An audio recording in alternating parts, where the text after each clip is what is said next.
আজকের আলোচনার বিষয় হচ্ছে পরিবার। ইসলামে পরিবারের গুরুত্ব। অনেকে বলে হুজুর পরিবারে শান্তি নাই, সুখ নাই, অশান্তি, এরকম অভিযোগ আছে না অনেকের।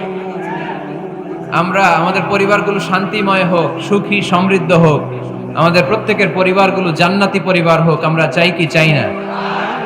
আজকের এই চমৎকার রজনীতে আমরা জানবার চেষ্টা করব কেমন করে আমরা আমাদের পরিবারগুলোকে জান্নাতি পরিবার বানাতে পারি। পরিবার হচ্ছে শান্তির নীড়। সারাদিনের কাজ শেষে, অফিস শেষে যখন আমরা আমাদের পরিবারে ফিরে আসি, আমরা প্রশান্তির ছোঁয়া পাই, ঠিক কিনা? এই পৃথিবীর প্রথম পরিবারটা হচ্ছে একজন নারী আর একজন পুরুষের মাধ্যমে গঠিত হয়েছিল, আর এটা গঠিত হয়েছিল জান্নাতে। কোথায়?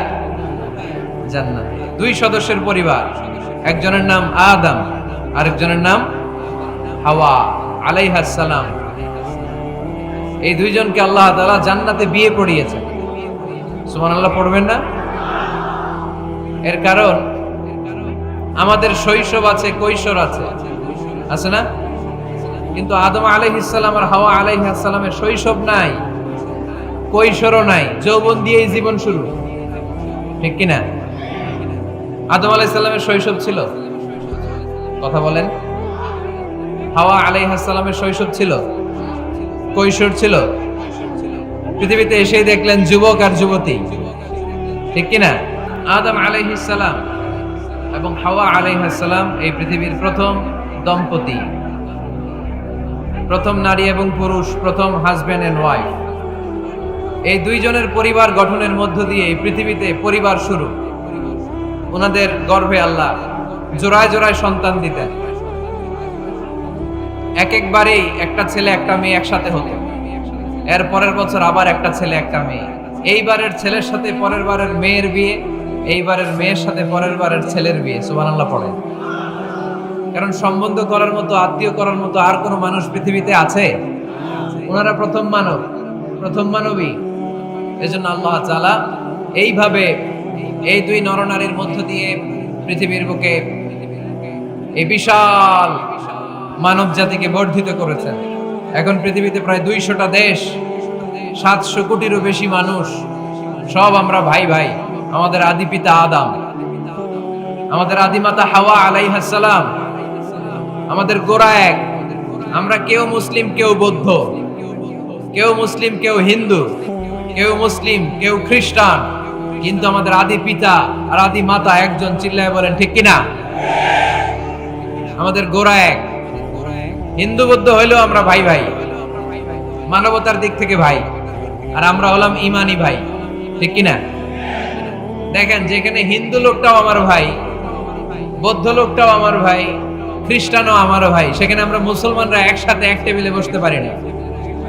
কিন্তু আমাদের নবী এক, আমাদের কোরআন এক, আমাদের কাবা এক, আমাদের মদিনা শরীফ এক। চিল্লায় বলেন ঠিক কিনা? আমাদের প্রভু এক, নবীর উম্মাহ, জীবন বিধানে ওই শিবানী কোরআন। আমাদের প্রভু এক, নবীর উম্মাহ, জীবন বিধানে ওই শিবানী কোরআন।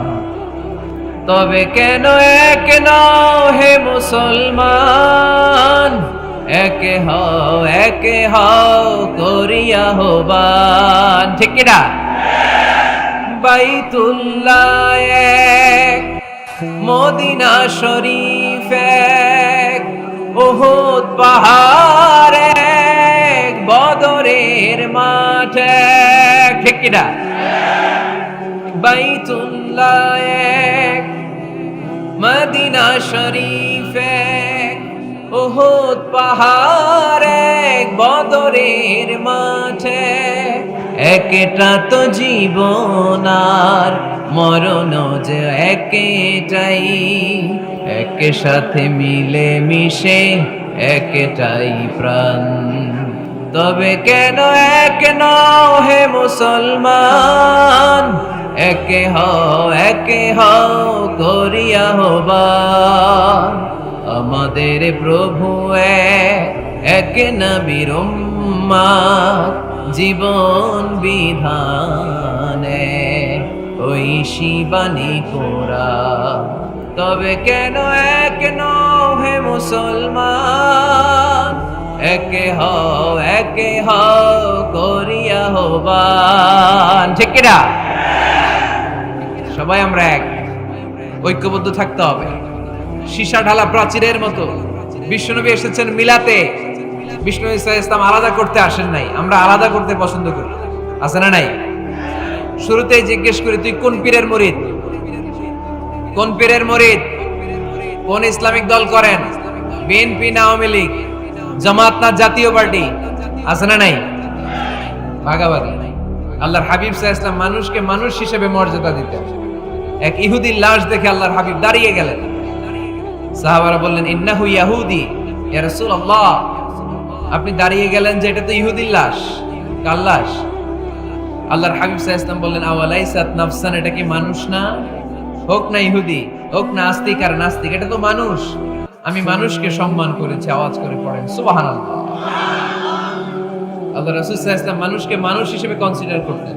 আমরা আজকাল মানুষকে মানুষ হিসেবে কনসিডার করি না। আমার সবচেয়ে বড় পরিচয় আমি মুসলিম। কোন পীরের মুরিদ ওটা পরে, কোন দল করি ওটা পরে। সবার আগে আমার পরিচয় আমি মুসলিম, আমি মুসলমান। এর চেয়ে কোনো বড় পরিচয় আমার নাই। চিল্লায় বলেন ঠিক কি না? সবচেয়ে বড় পরিচয় আমি মুসলমান। এজন্য আমরা যেন কাদা ছোড়াছুরি না করি, আমরা যেন ভাইয়ে ভাইয়ে মিলে থাকতে পারি। আল্লাহ তুমি তৌফিক দান করো। তো মুমিন জীবনে পরিবারের অনেক গুরুত্ব। এজন্য আল্লাহ তাআলা বলেছেন, নিজেও জাহান্নামের আগুন থেকে বাঁচো, পরিবারকেও বাঁচাও। আদেশটা কার? আওয়াজ করে বলেন কার? রব্বুল আলামিন বলেন, ইয়া আইয়ুহাল্লাযীনা আমানু কু আনফুসাকুম ওয়া আহলিকুম নারা ওয়াকুদুহান নাসু ওয়াল হিজারা আলাইহা মালাইকাতুন গিলাযুন শিদাদুন লা ইয়াসুনাল্লাহা মা আমারাহুম ওয়া ইয়াফআলুনা মা ইউমারুন। সুবহানাল্লাহ পড়েন। আল্লাহ ডেকে বলেন, গোলাম নিজেরাও জাহান্নামের আগুন থেকে বাঁচো, নিজেদের পরিবারদেরকেও জাহান্নামের আগুন থেকে বাঁচাও।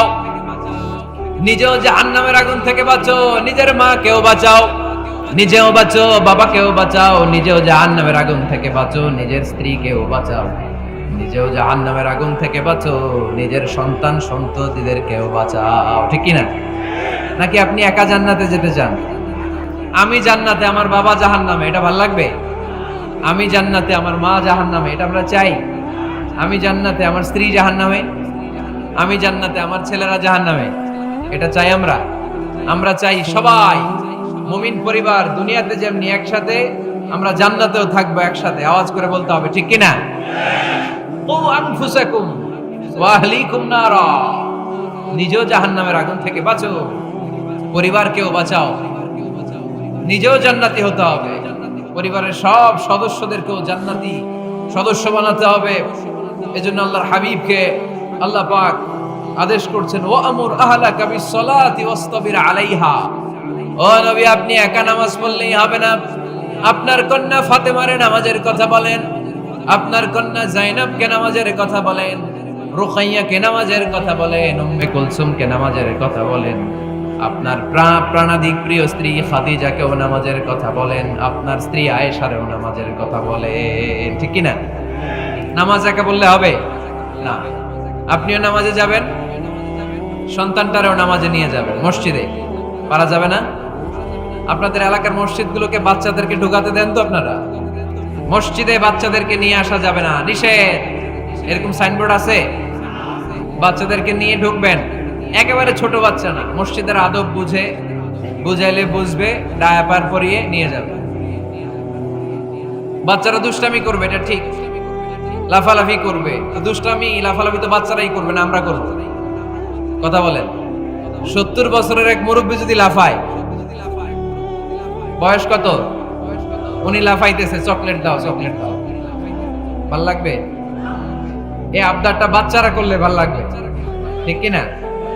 তো বাচ্চারা লাফাবে, কান্না করবে, গ্লাস ভাঙচুর করবে, অনেক কিছু করবে, এটা বাচ্চাদের সাথে মানায়, তারপরও মসজিদে নিয়ে যাবে। ইমাম সাহেব যারা আছেন, আইম্মাতুল মাসাজিদ, মসজিদে বিশেষ করে জুমার দিন চকলেট নিয়ে যাবে। বাচ্চা দেখলেই চকলেট দেওয়ার দরকার আছে না নাই? আপনি যদি চকলেট দেন, এই বাচ্চার স্মৃতিতে আপনার কথা আজীবন থাকবে। জীবনেও বাচ্চার মেমোরি থেকে আপনার নাম ডিলিট হবে না। চিল্লা এখন ঠিক কিনা? আর যদি গালি দেন, যদি মসজিদ থেকে তাড়ায় দেন, তাহলে বড় হয়ে বলবে এক বদের হাড্ডি আছিল আমগে ইমাম, আমি মসজিদে গেলেই খালি ধমক দিত। আছে না নাই? গালি খাবেন আপনি, বদদোয়া খাবেন আপনি। এজন্য ছোট্ট বাচ্চাদেরকে মসজিদে নিয়ে যান। তুরস্কের মসজিদে বিভিন্ন সাইনবোর্ড লেখা থাকে, ওখানে ওরা লিখে দিয়েছে, আমি দেখলাম যে জামাত চলা অবস্থায় পেছনে যদি বাচ্চাদের কিচির মিচির আর চিৎকার চেঁচামেচি শুনতে না পাওয়া যায়, তাহলে ভবিষ্যৎ প্রজন্ম নিয়ে আপনারা আশঙ্কায় থাকুন। ঠিক কিনা? আমরা জামাতে নামাজ পড়তেছি, পেছনে যদি চিল্লাচিল্লি শোনা যায়, তাহলে বোঝা গেল আমার ছেলে, আমার নাতি, এরা সব নামাজি হচ্ছে, মসজিদে আসছে। ঠিক কিনা? আমরা তারাবি পড়তেছি, পিছনে বাচ্চাদের আওয়াজ নাই, বোঝা গেল ভবিষ্যৎ প্রজন্ম এগুলো মুসল্লি হচ্ছে না, এগুলো ঘরে বসে বসে ভিডিও গেমস খেলে। চিল্লায় বলো ঠিক কিনা? এই জন্য বাচ্চাদেরকে মসজিদে নেওয়ার কোনো বিকল্প নাই, নিতেই হবে। বুঝাবেন যে আব্বু, এটা আমাদের ইবাদত গাহ, এখানে আমরা আল্লাহর ইবাদত করি, আল্লাহর জিকির করি, এখানে দুষ্টুমি করতে হয় না, এখানে চিৎকার চেঁচামেচি করতে হয় না, এখানে আল্লাহকে ডাকতে হয়, এখানে আল্লাহরে সিজদা দিতে হয়। সময়ের বিবর্তনে, কালের আবর্তনে দুষ্টুমি করতে করতে বাচ্চাটা বুঝে যাবে যে মসজিদে কি করতে হয় আর কি করতে হয় না। ঠিক কিনা? এজন্য অবশ্যই অবশ্যই এবং অবশ্যই বাচ্চাদেরকে আপনারা মসজিদে নিয়ে যাবেন, যাতে আমাদের ভবিষ্যৎ প্রজন্ম নামাজি হয়, আমাদের ভবিষ্যৎ প্রজন্মটা মুসল্লি হোক, নামাজি হোক। আমরা চাই কি চাই না? ফ্যামিলিতে রেখেছেন আল্লাহ সুখ আর শান্তি, এখানে আছে যত্ন, ভালোবাসা, দুঃখ কষ্ট ভাগাভাগি করে নেয়ার প্রশিক্ষণ। ঠিক কিনা? ফ্যামিলি, পরিবারকে ইসলাম এত গুরুত্ব দিয়েছে কেন জানেন? গোটা বিশ্বের সব জায়গায় যদি ইসলাম পালন নিষিদ্ধ হয়, আমার পরিবারের ভেতরে আমার ইসলাম পালনের সুযোগ আছে না নাই? বাইতুল মুকাররমে খুতবা দেয়া নিষেধ, মসজিদে নামাজ পড়া নিষেধ, দাড়ি নিয়ে রাস্তায় চলা নিষেধ, টুপি পড়া নিষেধ, কিচ্ছু করা যাবে না, সব জায়গায় নিষেধ। কিন্তু আমার বেডরুমের ভিতরে নিষেধ করার ক্ষমতা কারো আছে? এজন্য পরিবারের অনেক গুরুত্ব। গোটা বিশ্বে যদি ইসলাম পালন নিষিদ্ধ হয়, আমার পরিবারের ভেতরে কেউ নজরদারি করতে পারবে? এজন্য ইসলাম পরিবার গঠন, পরিবার সংরক্ষণ, পরিবারের মধ্যে ইসলামিক প্রশিক্ষণ, তাহজিব, তামাদ্দুন, ট্রেন আপ করাকে আমাদের জন্য আবশ্যক করে দিয়েছেন। আলহামদুলিল্লাহ পড়েন। এখানে আমাদের আর পাশ্চাত্যের সমাজের পার্থক্য। আমরা রক্ষণশীল, কিন্তু পাশ্চাত্যে এই পরিবার নাই। ওদের পরিবারগুলোতে, ওদের সমাজে দেখবেন যে ব্রোকেন ফ্যামিলির সংখ্যা বেশি, এরা বিয়ে করতে চায় না। আমরা বিয়ে করি, কারণ বিয়ে করা আমার নবীর সুন্নাহ। ঠিক কিনা? কিন্তু ওয়েস্টে দেখবেন ওরা বিয়ে করে না, ওরা বিয়ের পরিবর্তে লিভ টুগেদার করে। কি করে? ওদের সোসাইটিটারে ওরা বলে ফ্রি সেক্সের সোসাইটি, অবাধ যৌনাচার। এখানে অবাধ যৌনাচার, কোনো বাধা নাই। আজকে বিয়ে করে কালকে ডিভোর্স। তারা অবাধ স্বাধীনতা দিতে দিতে এখন হোমোসেক্সুয়ালিটির পথে হাঁটছে। এখন ছেলেতে ছেলেতে বিয়ে করে, মেয়েতে মেয়েতে বিয়ে করে। বেশিরভাগ ফ্যামিলিতে ছেলেগুলোর বাবা আছে, মা নাই, মা আছে, বাবা নাই। কয়টা যে বিয়ে করছে, কয়টা যে ডিভোর্স হয়েছে নিজেরাও জানে না। আমরা কি এমন পরিবার চাই? এজন্য অপ্রকৃতস্থ মানুষের সংখ্যা খুব বেশি। পাগল হয়ে বড় হয়ে উঠছে ওরা, পাগল, মেন্টালি ডিসঅর্ডার। এজন্য ওয়েস্টে আত্মহত্যার সংখ্যা বেশি, সুইসাইডের সংখ্যা বেশি।